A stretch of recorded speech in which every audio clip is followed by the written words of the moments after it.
Alors, on va parler ici du MFD, l'écran de droite du G500.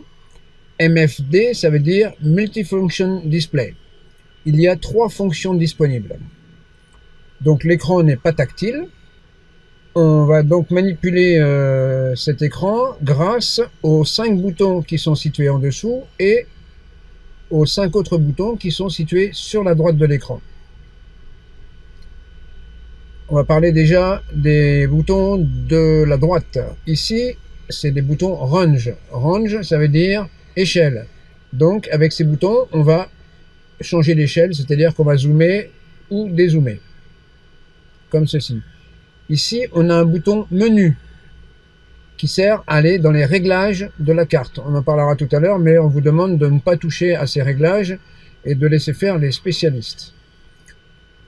Ensuite, on a un menu clear, c'est pour effacer, et pour revenir, c'est une touche un petit peu panique.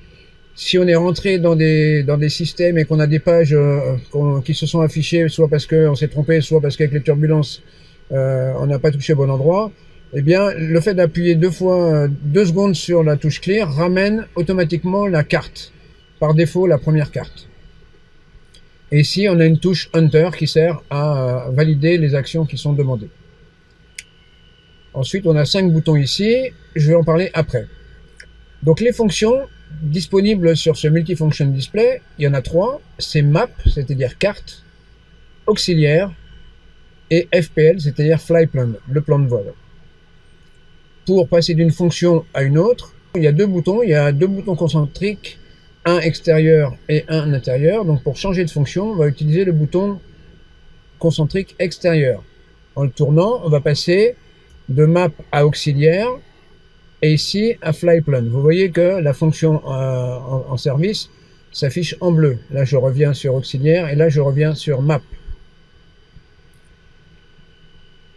À droite, ici, des noms des fonctions, on a des petits carrés qui représentent les pages disponibles. Il y a 3 pages disponibles et on voit que là, c'est la première page qui est affichée avec un intérieur bleu.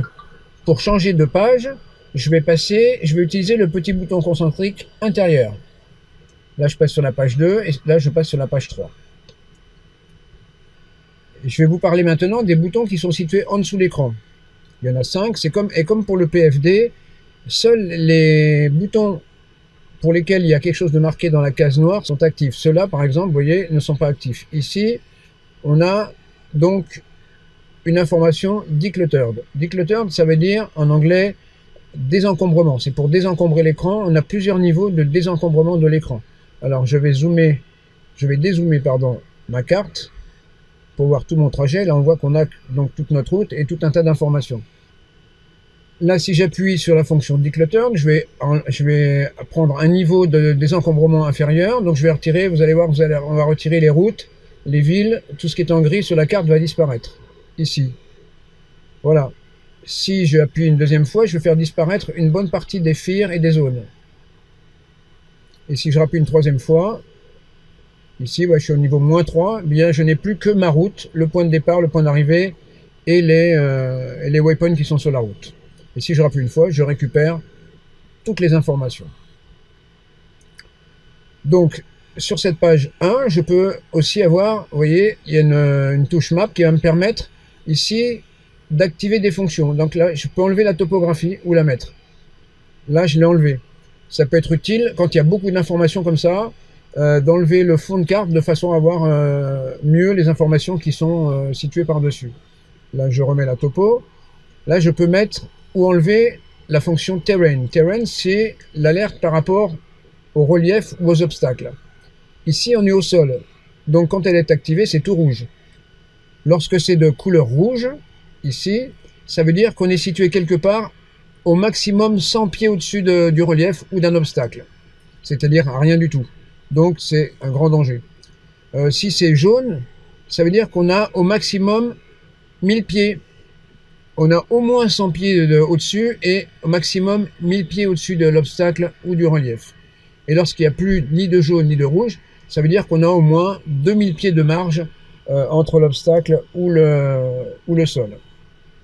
Donc là, c'est tout rouge parce qu'on est au sol. Je vais désactiver la fonction terrain ou ou la laisser, hein, parce que en fait je peux régler très bien cette carte avec la fonction terrain, je vais le faire d'ailleurs. Donc là on a une carte avec toute la route et la fonction terrain qui est enclenchée. C'est-à-dire que dès qu'on va décoller, dès qu'on va être au-dessus de 100 pieds, bien le rouge va disparaître, et dès qu'on va être au-dessus de 1000 pieds, bien le jaune va disparaître aussi, et on retrouvera notre fond de carte comme on l'avait sans la fonction terrain. Sauf éventuellement les obstacles qui dépasseront de 1000 pieds ou moins par rapport à notre hauteur. Donc pour changer de page, là je suis sur la page 1, je vais utiliser le petit bouton concentrique, et ici j'arrive sur une deuxième page qui est exactement la même, sauf que je vais pouvoir la régler différemment. Par exemple sur celle-là, je vais zoomer plus, et puis je vais pas activer la fonction terrain. Donc là, si je passe sur la page 1, j'ai la fonction terrain, j'ai une carte avec la fonction terrain et toute ma route. Et si je passe sur la page 2, j'ai une fonction zoomer sans la fonction terrain. Voilà, on peut régler les deux cartes comme on veut et ça permet de passer d'une carte à l'autre sans avoir besoin de refaire les réglages ensuite. La troisième page de map, ici, sert uniquement pour le terrain. Donc là, on a deux possibilités. Vous voyez, il y a une touche qui s'appelle View. On peut choisir, donc là on est en 360 degrés. Et là, on a la fonction Arc qui permet juste de voir devant.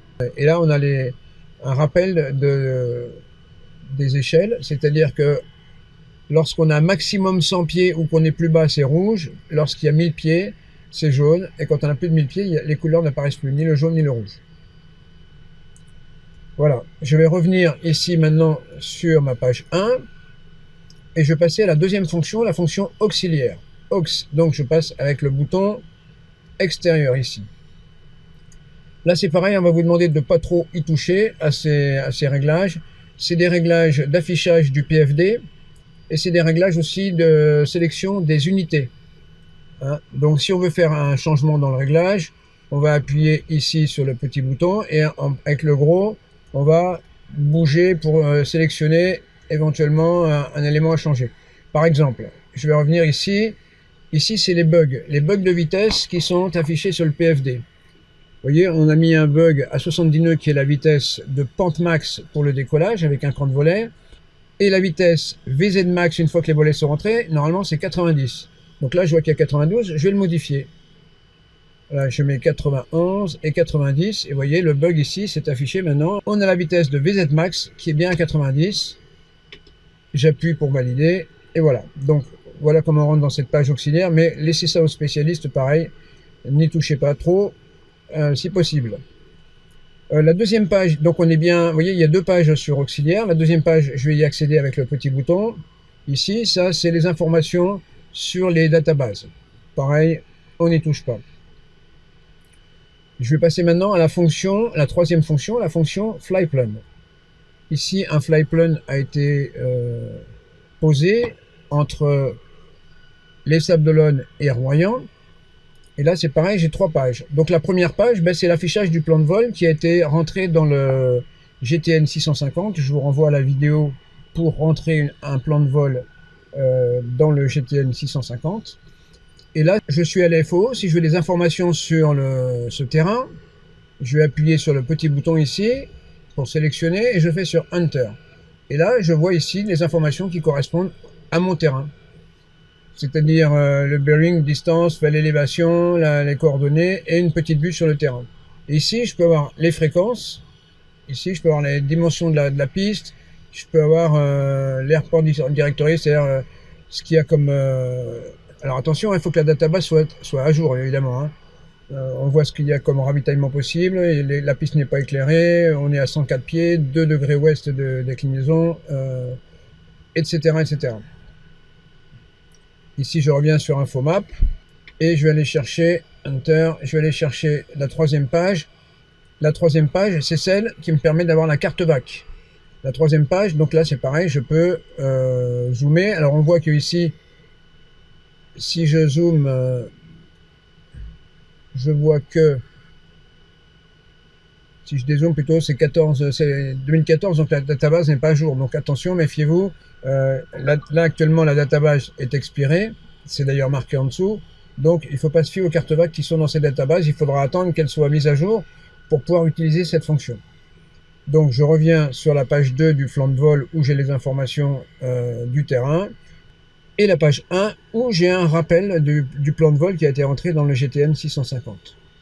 Voilà, vous avez toutes les informations de base qui vont vous permettre d'utiliser le MFD, mais évitez d'utiliser les pages menus et les pages auxiliaires pour éviter de dérégler le système.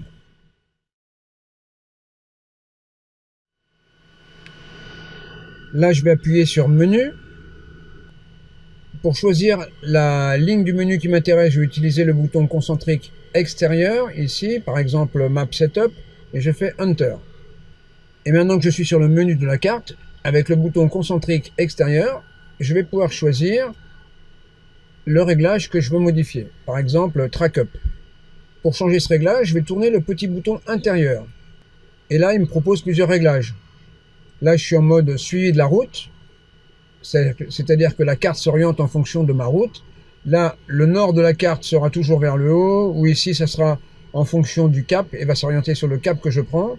Je vais revenir sur le réglage de base qui est le plus pratique, c'est celui par rapport à la route. La carte va s'orienter toujours par rapport à ma route. Voilà, et je le valide, etc., etc. Et puis si je veux sortir du menu, eh bien j'appuie 2 secondes sur Clear, cette touche Clear. Avec ce bouton Clear, quelle que soit la page affichée, on revient automatiquement sur la page 1, donc Navigation Map 1, de la fonction Map.